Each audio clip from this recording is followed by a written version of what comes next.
Good evening, good evening Anukriti, Kirat, good evening, good evening Kanak, सभी को good evening. तो चलिए आज हम लोग स्टार्ट करते हैं। मैं आपको गैसियस स्टेट पढ़ा रहा था। हाँ, फाइन फाइन। थोड़ी सी तबीयत पिछले टर्म पे खराब हो गई थी, तो इसी वजह से मैं क्लास नहीं ले पाया था। अभी फिलहाल मैं ठीक हूँ। तो चलिए गैसियस स्टेट स्टार्ट करते हैं। इसमें गैसियस स्टेट में मैंने आप लोगों को बॉयल्स लॉ, चार्ल्स लॉ और गै-लुसाक लॉ और कंबाइंड गैस लॉ, ये चार मैंने गैस लॉज पढ़ा दिए थे। तो चलिए अब हम स्टार्ट करते हैं। नेक्स्ट गैस लॉ वो है अवोगाद्रोस लॉ।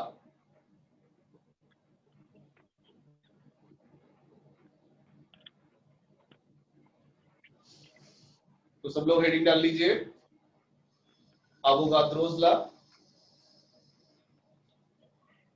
ये बहुत फेमस साइंटिस्ट हैं अवोगाद्रो, इन्हीं के नाम से अवोगाद्रो नंबर है, जिसकी वैल्यू होती है 6.02 इंटू 10⁻23। तो इन्होंने एक नियम दिया था। इन्होंने बताया था कि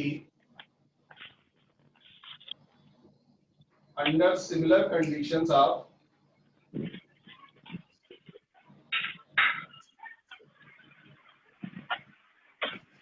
सभी लोग अपना ऑडियो ऑफ कर दें और वीडियो भी ऑफ कर दें, तभी मेरा साउंड आपको अच्छे से क्लियर सुनाई देगा। और किसी को भी अगर डाउट पूछना हो तो अपना ऑडियो ऑन करके पूछ सकता है, नहीं तो चैट के थ्रू अपना डाउट रेज कर सकता है। तो अवोगाद्रो ने बताया था under similar conditions of temperature and pressure,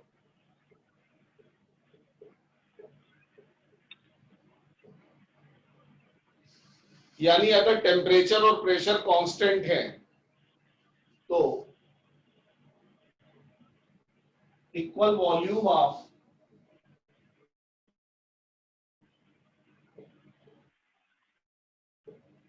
all gases contain equal number of electrons,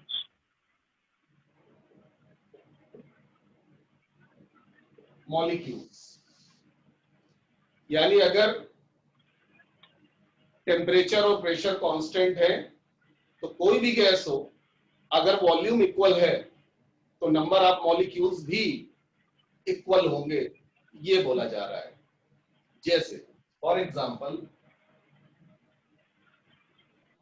at NTP, NTP होता है normal temperature and pressure.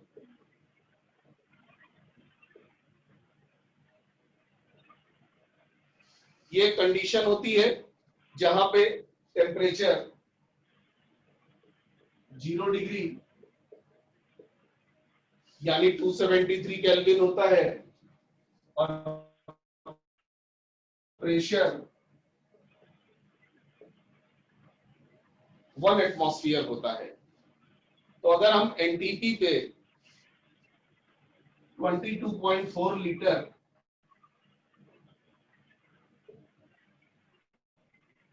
Hydrogen gas लें और 22.4 लीटर ऑक्सीजन गैस लें, तो आप देखिए यहां पे हमने क्या कर रखा है, एनटीपी ले रखा है दोनों गैसेस के लिए, यानी टेम्परेचर और प्रेशर हमने कांस्टेंट कर रखा है, सिमिलर कंडीशंस लगा रखी है टेम्परेचर और प्रेशर, और हमने वॉल्यूम भी इक्वल ले रखा है 22.4 लीटर 22.4 लीटर। तो अवोगाद्रोस लॉ ये बोल रहा है कि अगर इक्वल वॉल्यूम है तो नंबर ऑफ मॉलिक्यूल्स भी इक्वल होंगे, बस टेम्परेचर और प्रेशर दोनों गैसेस का कांस्टेंट होना चाहिए। बहुत बड़ी बात बोली इन्होंने। इन्होंने कहा कि जो नंबर ऑफ मॉलिक्यूल्स हैं वो गैस की नेचर पे डिपेंड नहीं करता है। आप चाहे हाइड्रोजन गैस लें, आप चाहे ऑक्सीजन गैस लें, आप चाहे अमोनिया गैस लें, चाहे आप मीथेन गैस लें, कोई भी गैस लें, अगर वॉल्यूम बराबर है तो नंबर ऑफ मॉलिक्यूल्स भी बराबर आएंगे। बस कंडीशन ये है कि टेम्परेचर और प्रेशर सेम होने चाहिए। और आप सब जानते हैं कि 22.4 लीटर में 1 मोल गैस मॉलिक्यूल्स होते हैं, और 1 मोल गैस मॉलिक्यूल का मतलब होता है एवोगाड्रो नंबर ऑफ मॉलिक्यूल्स। तो अगर आपसे कहा जाए 22.4 लीटर हाइड्रोजन गैस में कितने मॉलिक्यूल्स होंगे, 1 मोल। और 22.4 लीटर ऑक्सीजन गैस में भी कितने मॉलिक्यूल होंगे, 1 मोल। 1 मोल का मतलब एवोगाड्रो नंबर, यानी 6.02 इंटू 10⁻23 मॉलिक्यूल्स।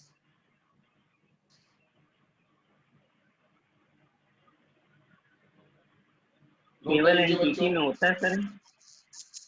हाँ, केवल एनटीपी में होता है ना सर? हाँ, एनटीपी का मतलब हमने टेम्परेचर और प्रेशर कांस्टेंट ले लिया, और मैं ये प्रूफ कर रहा हूं, ये एक्सप्लेन कर रहा हूं कि इक्वल वॉल्यूम लेने पर इक्वल नंबर ऑफ मॉलिक्यूल आएंगे। बाकी ये जो 1 मोल आ रहा है ये एनटीपी पे ही आएगा। अगर कोई और टेम्परेचर और प्रेशर है तो कैसे वॉल्यूम निकालते हैं ये आपको थोड़ी देर में बताया जाएगा। अभी मैं एवोगाड्रोस लॉ को एक्सप्लेन कर रहा हूं, इलेबोरेट कर रहा हूं कि अगर टेम्परेचर प्रेशर कांस्टेंट है तो equal volume of all gases contain equal number of molecule, चाहे हाइड्रोजन गैस हो, चाहे ऑक्सीजन गैस हो, चाहे अमोनिया गैस हो। इसका मतलब हम ये कह सकते हैं कि volume of gases is directly proportional to number of moles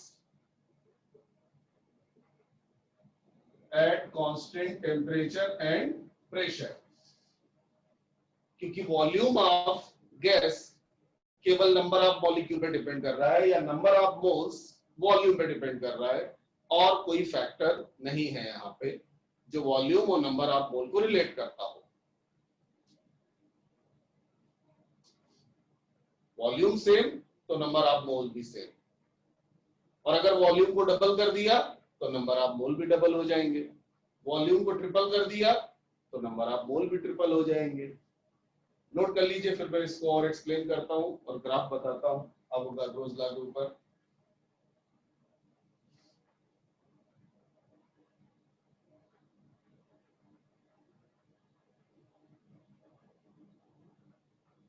ये 22.4 लीटर कहां से आए ये भी अभी एक्सप्लेन करेंगे, जब आपको आइडियल गैस इक्वेशन पढ़ाएंगे उससे वॉल्यूम निकलता है। नोट हो गया ये?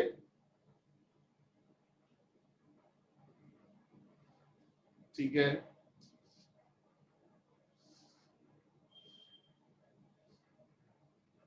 चलिए इसी को हम आगे एक्सप्लेन करते हैं।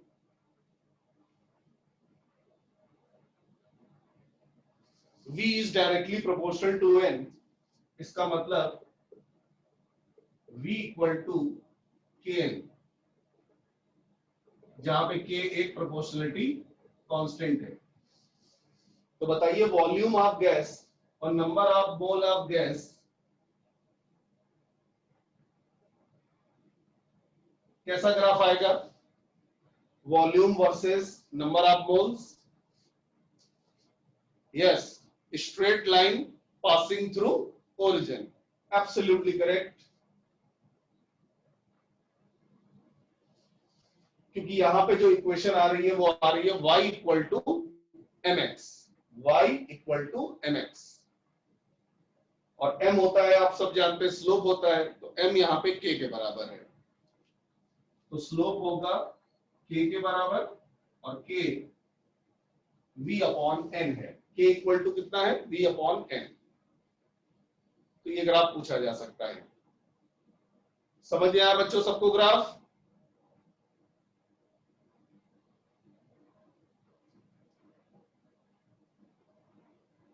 ठीक है, ग्राफ बहुत अच्छे से तैयार करिएगा सब लोग।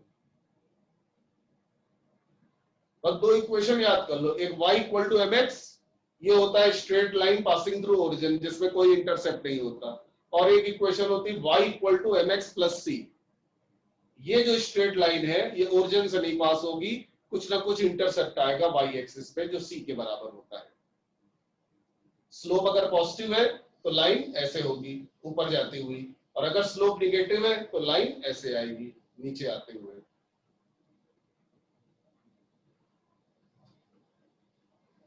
ठीक है, अब यहां से हम एक फॉर्मूला डिराइव कर सकते हैं कि v1 by v2 equal to n1 by n2, क्योंकि वॉल्यूम और number of mole directly proportional है। इसका मतलब जो रेशियो वॉल्यूम में होगा वही रेशियो नंबर ऑफ मोल्स में होगा, और वाइस वर्सा, जो रेशियो नंबर ऑफ मोल्स में होगा वही रेशियो गैस के वॉल्यूम में होगा। जैसे इसको थोड़ा सा और इलेबोरेट करते हैं इस रिलेशन को।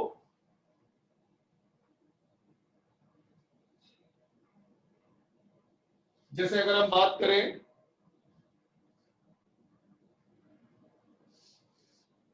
एथिलीन के कंबशन की, तो एथिलीन का फॉर्मूला होता है C2H4, और कंबशन का मतलब होता है burning in presence of oxygen. एक बात आप हमेशा ध्यान रखिएगा, ऑर्गेनिक का प्रिंसिपल है कि जब भी किसी हाइड्रोकार्बन का कंबशन करेंगे तो कार्बन CO2 में कन्वर्ट हो जाएगा और हाइड्रोजन H2O में कन्वर्ट हो जाएगा। तो देखिए यहाँ पे दो कार्बन है तो दो CO2 बनेंगे,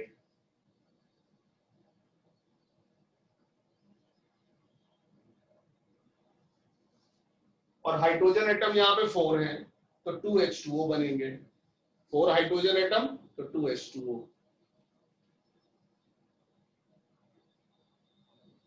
अब इसके बाद ऑक्सीजन की बैलेंसिंग कर लो, तो ऑक्सीजन एटम देखो 2 2 जा 4 और 2 1 जा 2, यानी 6 ऑक्सीजन एटम है, तो यहाँ पे 3 आ जाएगा।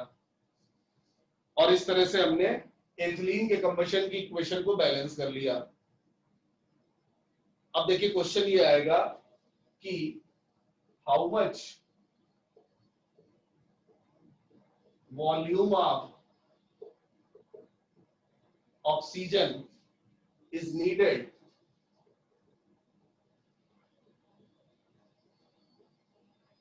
for combustion of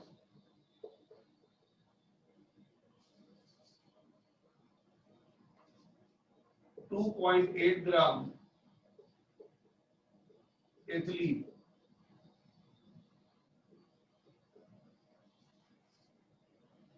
अब ये रिएक्शन आपको क्वेश्चन में दी नहीं होगी, आपको ये बनाना आना चाहिए कि एथिलीन के कंबशन में जब रिएक्शन बैलेंस करेंगे तो ये आएगी।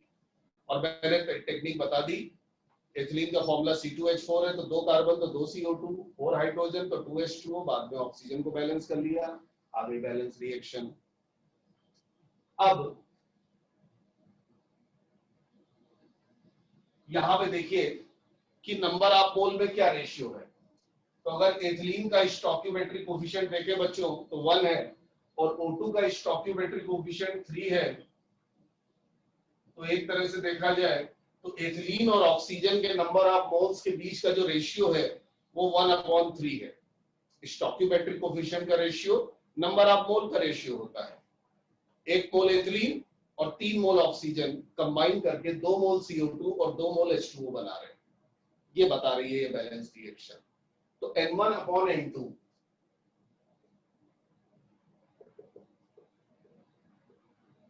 ये है 1/3, तो अवोगाद्रोस लॉ लगा दीजिए, तो V1/V2 भी 1/3 होगा, क्योंकि जो रेशियो नंबर ऑफ मोल्स पे है वही रेशियो वॉल्यूम में होता है, यही अवोगाद्रोस लॉ कहता है। अच्छा, एक का आंसर आ गया 8.4, चलिए चेक करते हैं। अच्छा, अवोगाद्रोस लॉ लगाना है, ये बात दिमाग में कैसे स्ट्राइक करेगा, कंडीशन देखें। अवोगाद्रोस लॉ कब लगता है, जब टेम्परेचर और प्रेशर कांस्टेंट हो। और यहां पे देखिए आपको दे रखा है यहां पे आगे लिख लीजिए एट एनटीपी, और यहां पे आप लोगों को दे रखा है एनटीपी, एनटीपी का मतलब टेम्परेचर प्रेशर कांस्टेंट है, लिख लीजिए यहाँ पे एट एनटीपी, ये दिया होना जरूरी है यहाँ पे। तो V1 अपॉन V2 1/3 आ गया।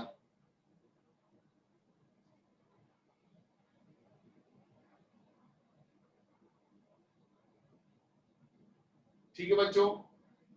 अच्छा, अब यहां पे देखिए,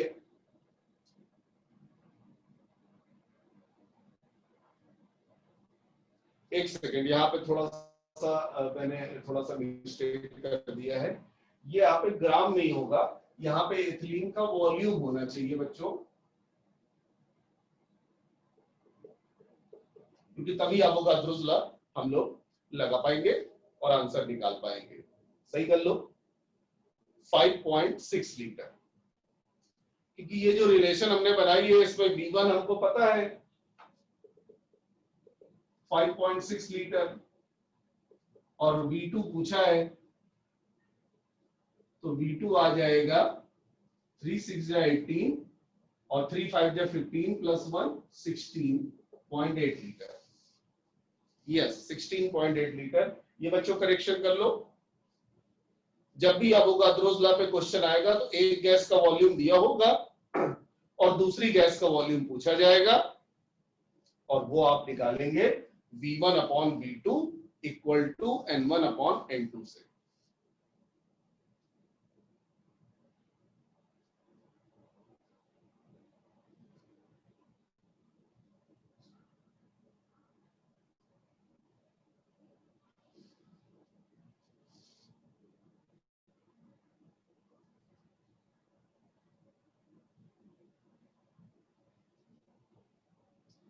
तो बच्चों समझ में आ गया सबको ये क्वेश्चन?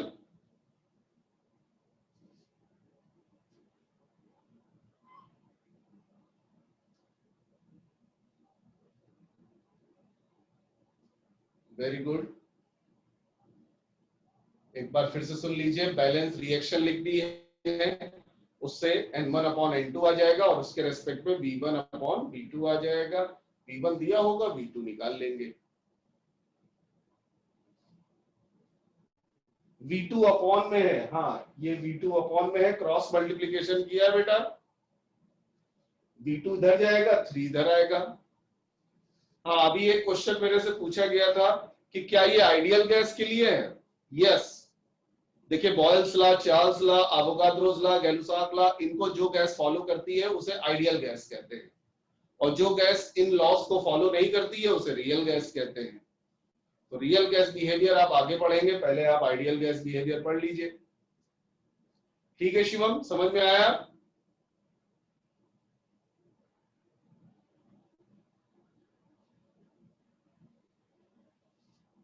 ठीक है, चलिए अब अगला क्वेश्चन दे रहा हूं, ये आपको करना है और सही आंसर आना चाहिए। लिखिए,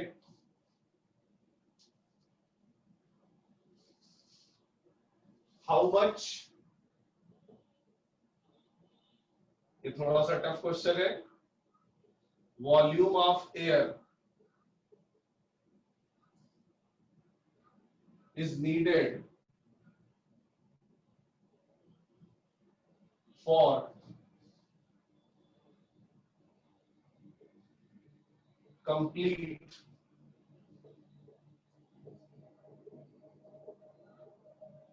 combustion of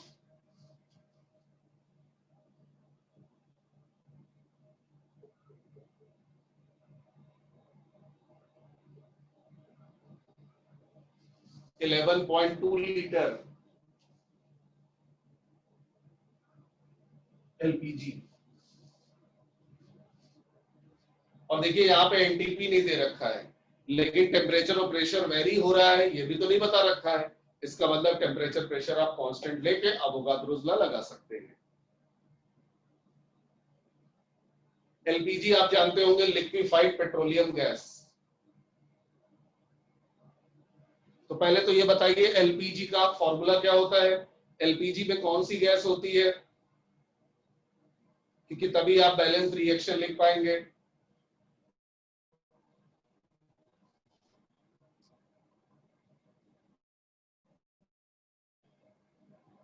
बताइए which hydrocarbon is present in LPG. Animesh आपका जवाब गलत है, C3H8 नहीं होता है। बाकी लोग बताएं। ब्यूटेन, एकदम सही ऋषि, एलपीजी पे ब्यूटेन होता है, सबको पता होना चाहिए। और ब्यूटेन का फॉर्मूला होता है C4H10। C4H8 नहीं देव, C4H10। यस, चलिए ब्यूटेन के कंबशन की बैलेंस्ड रिएक्शन लिखिए और सॉल्व करिए। C4H10 प्लस O2, 4 कार्बन है तो 4CO2,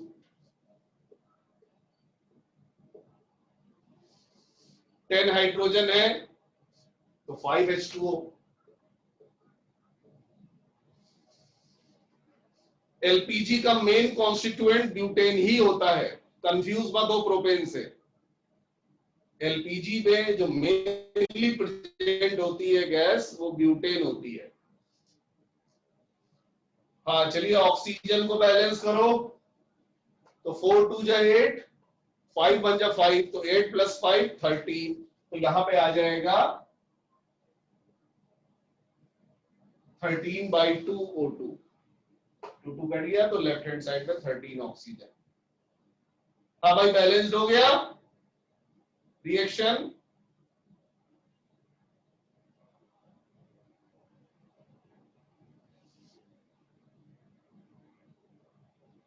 चलिए आप लगा दीजिए अवोगाद्रोस law, V1/V2 equal to N1/N2। और N1 देखिए ब्यूटेन का कोफिशिएंट 1 है, यानी ब्यूटेन का 1 मोल, और O2 का कोफिशिएंट 13/2 है, तो 2 पर चला जाएगा, यानी V1/V2 आ जाएगा 2/13। अब V1 आपको दे रखा है 11.2 लीटर,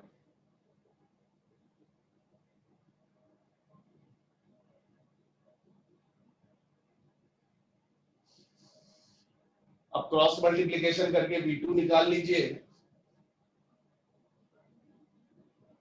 बताइए कितना आ रहा है V2 क्रॉस मल्टीप्लिकेशन करने के बाद।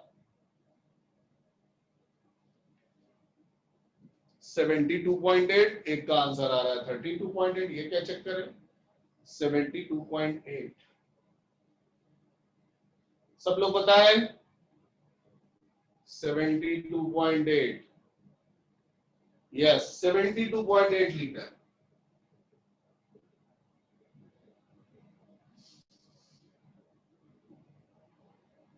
अब बताइए क्या यही हमारा आंसर होगा।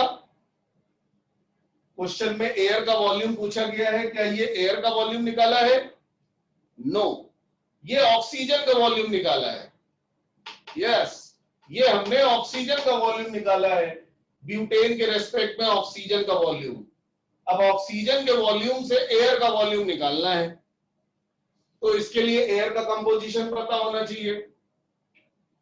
तो एयर में जो ऑक्सीजन होती है वो अप्रोक्सीमेटली 20% होती है।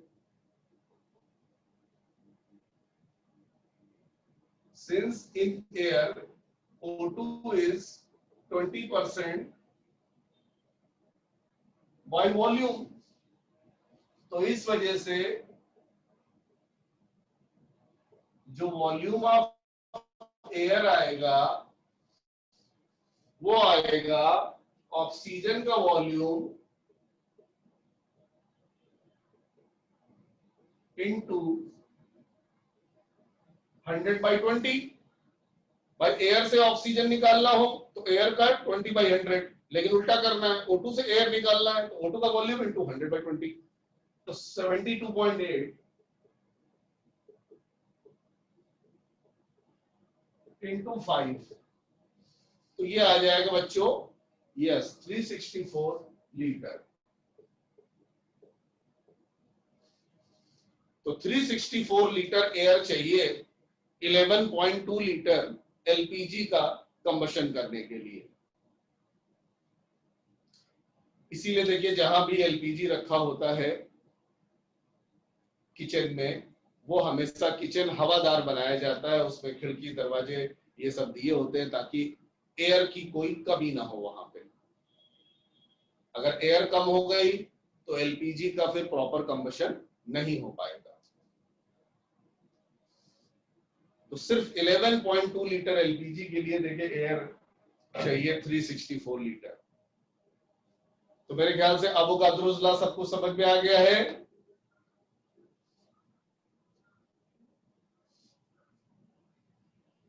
अवोगाद्रोस लॉ में सिर्फ एक ही फॉर्मूला लगता है, V1 by V2 equal to N1 by N2। बस कंडीशन यह है कि टेम्परेचर और प्रेशर कांस्टेंट होना चाहिए। अब है समझ में आया? अब है नवनीत?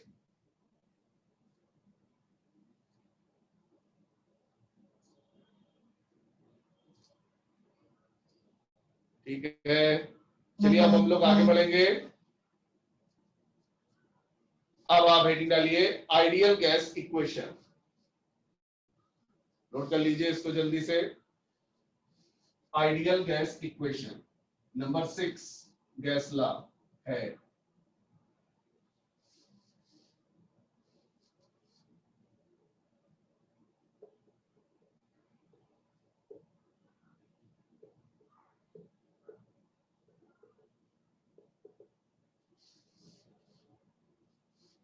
देखिए आप लोगों ने पढ़ा था volume is inversely proportional to pressure, ये बॉयल्स लॉ होता है। फिर आपने पढ़ा था Charles law, volume is directly proportional to t. फिर अभी आपने पढ़ा Avogadro's law, volume is directly proportional to number of मोल।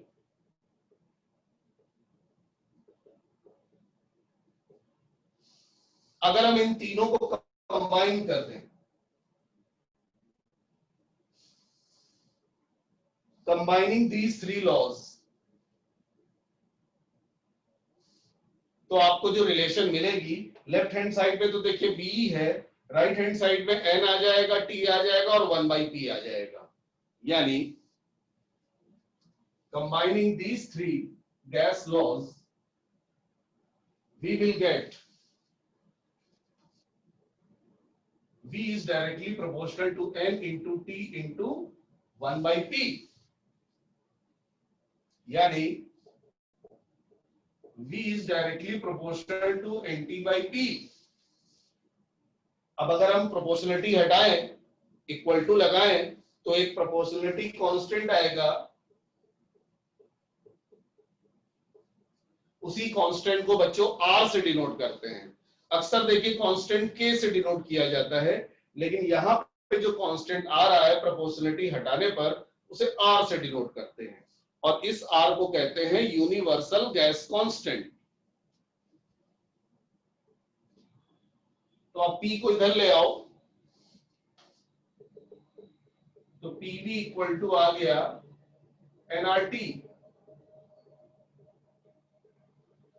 इसी को कहते हैं आइडियल गैस इक्वेशन। तो आइडियल गैस इक्वेशन का मैंने प्रूफ बता दिया।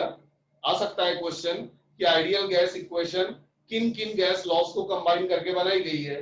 Answer boils law, Charles law और अवोगाद्रोस लॉ।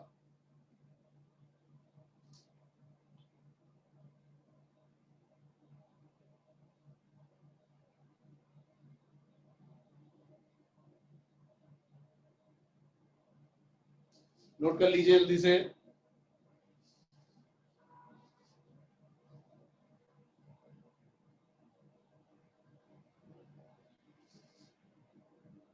हाँ, यहां पे are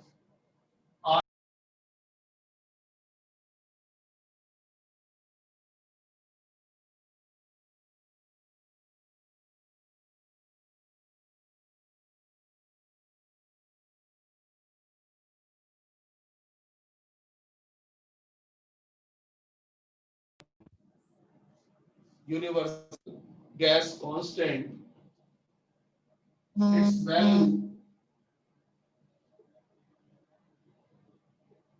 depend upon units of pressure and volume। तो ये अक्सर पूछा जाता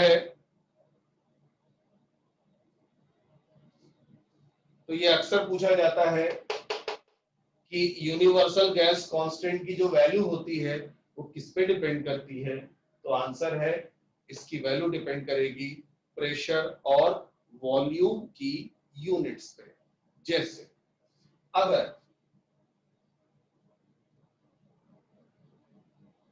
प्रेशर है एटमॉस्फेयर में और वॉल्यूम है लीटर में, तो आर की वैल्यू आती है 0.0821 लीटर एटमॉस्फेयर पर केल्विन पर मोल। लिख लीजिए, अगर प्रेशर एटमॉस्फेयर में है, वॉल्यूम लीटर में रख रहे हैं, तो आर की वैल्यू आएगी 0.0821। और अगर एमकेएस सिस्टम चल रहा है, यानी प्रेशर है पास्कल में और वॉल्यूम है मीटर क्यूब में, तो आर आता है 8.314 जूल पर मोल पर केल्विन। तो ये दो वैल्यू हैं। अगर एमकेएस सिस्टम चल रहा हो यानी प्रेशर पास्कल में हो और वॉल्यूम मीटर क्यूब में हो, तो आर ये आएगा, और अगर लीटर एटमॉस्फेयर वाला सिस्टम है तो आर ये आएगा।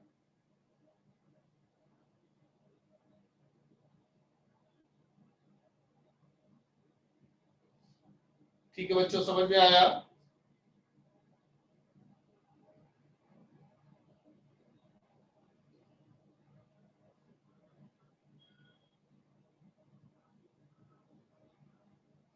ठीक है, तो इसे कहते हैं हम लोग आइडियल गैस इक्वेशन, क्योंकि ये इक्वेशन वही फॉलो करेगा जो बॉयल्स लॉ, चार्ल्स लॉ और अवोगाद्रोस लॉ फॉलो करता है, और उस गैस को हम आइडियल गैस कहते हैं।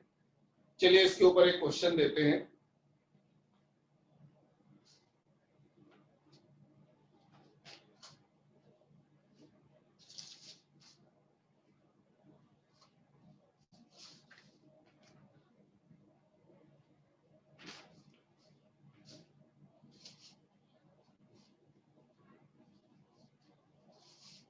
बहुत बढ़िया क्वेश्चन है ये, लिखिए सब लोग कॉपी में।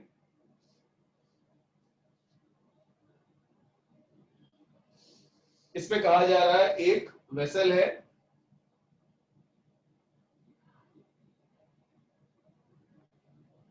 इस तरह का एक वेसल है, और इसमें एक पिस्टन लगा है, और ये पिस्टन स्लाइडिंग पिस्टन है, मूवेबल पिस्टन है, और इसके अंदर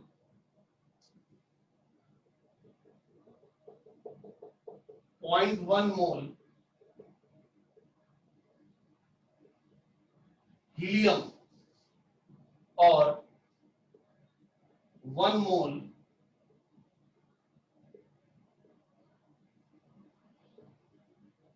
कोई अननोन कंपाउंड फिलअप है।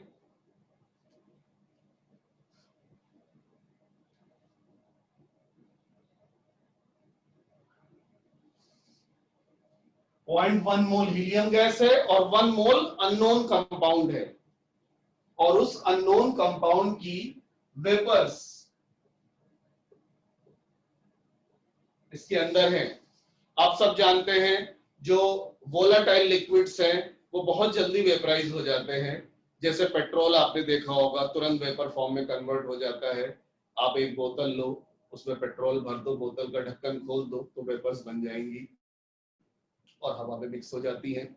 तो जो वोलाटाइल लिक्विड होते हैं जैसे पेट्रोल है, या आप लोगों ने आफ्टर शेव लोशन देखा होगा, यस, अल्कोहल, सैनिटाइजर आजकल सभी लोग यूज कर रहे हैं।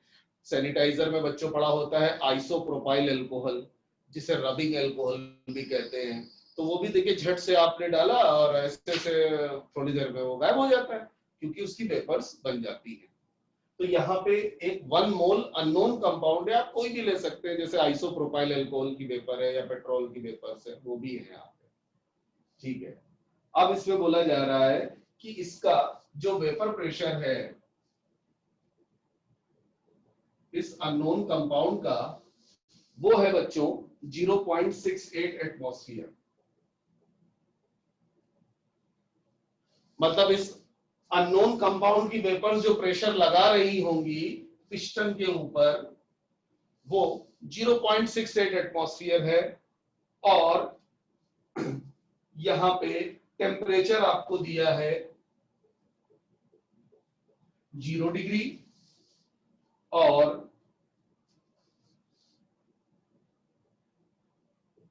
पिस्टन से जो प्रेशर लगाया जा रहा है इस गैस मिक्सचर के ऊपर, वो 1 एटमॉस्फेयर लगाया जा रहा है। इसे एक्सटर्नल प्रेशर बोलते हैं।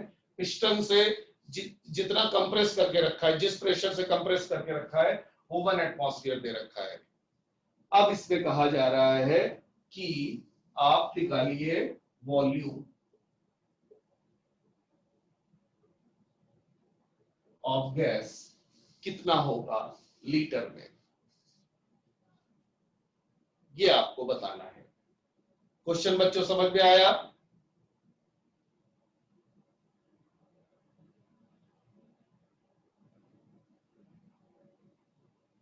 थोड़ा सा टफ क्वेश्चन है, चलिए मैं फिर से एक्सप्लेन कर देता हूं बच्चों। एक सिलिंड्रिकल वेसल है, उसमें एक पिस्टन है। पिस्टन से जितना प्रेशर अप्लाई किया जा रहा है उसकी वैल्यू दे रखी है 1 एटमॉस्फेयर। ठीक है, और इसमें आपको एक मिक्सचर दे रखा है जिसमें हीलियम गैस है और एक अननोन कंपाउंड की वेपर है। सपोज वो आइसोप्रोपाइल अल्कोहल है, तो आप समझ जाइए हीलियम और आइसोप्रोपाइल अल्कोहल की वेपर है। आइसोप्रोपाइल अल्कोहल की वेपर जो प्रेशर लगा रही है वो 0.68 एटमॉस्फेयर है। टेम्परेचर 0 डिग्री सेंटीग्रेड है। आपको गैस का वॉल्यूम बताना है, जितने वॉल्यूम में ये गैस, जितना स्पेस ये गैस ऑक्युपाई कर रही है वो बताना है। तो चलिए आप लोग ट्राई करिए, मैं 2 मिनट का ब्रेक लेता हूं।